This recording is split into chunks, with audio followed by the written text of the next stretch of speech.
Hey learners, in today's video we are diving into stacks, an important concept in data searches. So what's a stack? Imagine a stack of books on a table. You can only add or remove books from the top, right? That's exactly how stack works in programming too. A stack is a linear data structure that follows the LIFO principle, last in first out. It means the last item you add is the first one to be removed. Everything happens from the top. You push elements in and pop them out, all from the same end. It's super useful for things like undo operations or navigating browser history. Alright, let's break down how it works step by step. Now, let's see how a stack actually works using the LIFO pattern. Imagine we have a stack with space of 5 elements. At first, it's empty. One by one, elements get pushed into the stack, starting from the bottom. As stack fills up, we are adding each new item on the top of the previous one. Now, when it's time to remove an element or pop it, we can only take out the top item because there's just one entry and exit point. The last thing we added is always the first to go, just like taking the top book of that stack. The first element, which was at the bottom, stays until the every end. Alright, let's go over the standard operations you can perform on a stack. First one is push. This is how you insert an element into the stack. But be careful, if the stack is full, you will hit what's called an overflow condition. Second one is pop. This is how you remove an element. If the stack is empty, you will face an underflow condition, meaning there is nothing left to remove. Third one is peep. Want to check the topmost element without removing it. The peep operation gives you a peek at what's on top. Fourth one is count. This operation helps you know how many elements are currently in the stack. And finally, the fifth is display. And finally, the display operation prints out all the elements present in the stack. Coming to the next slide, we will break down how the push operation works in stack. Before we add any element, we always check if the stack is full or not. If it is full, an overflow condition occurs, meaning we can't add more items. When we first create a stack, we create the top value to -1 to indicate that is empty. When we push a new element, the top gets incremented by 1, so it moves up and the element is placed at this new position. We keep adding elements like this until we reach the maximum size of the stack. Now, let's see how the pop operation works in a stack. Before removing any element, we always check if the stack is empty or not. If it's empty and we try to remove something, we face an underflow condition, meaning there is nothing left to pop.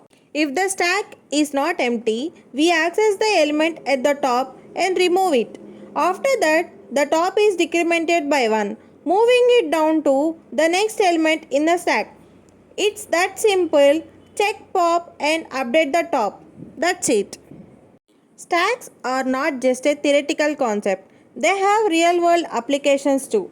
Let's look at some common uses of stack. The first one is string reversal. A simple way to reverse a string by pushing characters into the stack and popping them out in reverse order. The second one is undo redo operations.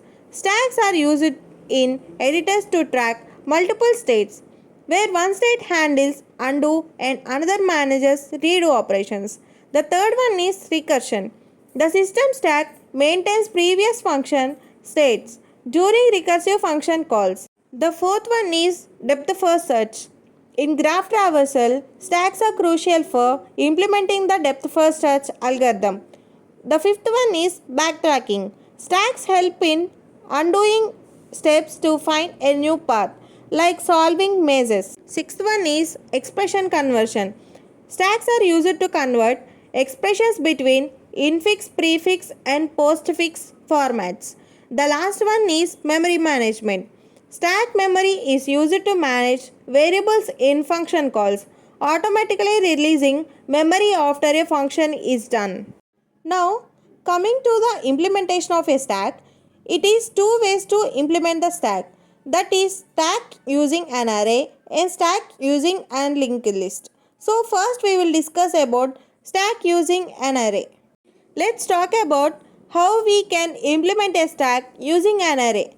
A stack can be created with a one-dimensional array, but keep in mind it has a fixed size. Like all stacks, it follows the LIFO principle, and we use a variable called top to track the topmost element. Initially, the top is set to -1. When we perform a push operation, we increment the top by 1 and insert the new element. For a pop operation, we remove the top element and decrement the top by 1.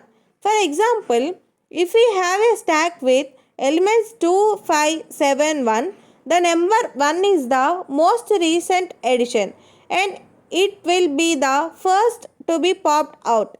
Always remember to check if the stack is full before pushing a new element. Here is the line by line explanation of the code. These are standard libraries. stdio.h allows input-output operations like printf and scanf. stdlib.h provides functions like exit. Here is an integer array stack of 100. Is declared to hold up to 100 elements. Other variables include choice, size, top, val, and I. Choice stores the user's menu selection. Size holds the size of the stack. Top keeps the record of top element. Val stores the value to be pushed. I used for looping in the display function. These are functions declarations for stack operations: push, pop, peep, and display. And int main is the entry point of the program. Now the top is initialized to -1, indicating the stack is empty. Then the user is prompted to enter the size of the stack up to 100. The input is stored in the size variable. The infinite loop repeatedly shows the menu until the user chooses to exit. Then the menu is displayed and the user selects an option. Their choice is stored in choice. In this switch case, the statement executes the corresponding function based on the user's choice, where case 1 calls push function, case 2 calls pop function, case 3 calls peep function, case 4 calls display function, and case 5 exits the program and default prompts indicates the user for a valid input. The return 0 statement ensures the program ends successfully. And coming to the push function, this checks if the stack is full. If true, an overflow message is printed. Else, if the stack is not full, the value to be pushed is entered by the user. Top is incremented and the value is stored at the new top position in the stack. Coming to the pop function, first this checks if the stack is empty. If it is true, an underflow message is printed. Then coming to the else part, if the stack is not empty, the element at the top is removed, displayed, and the top is decremented. Then coming to the peep function, this function checks if the stack is empty. If not, it displays the element at the top. And finally, the display function. If the stack contains element, the function prints all the elements starting from the top. If the stack is empty, a message is displayed that the stack is empty. Let's have a quick demonstration for this code. First, take the stack size as 5. Then insert the elements 10, 20, 30, 40 by using the push operation.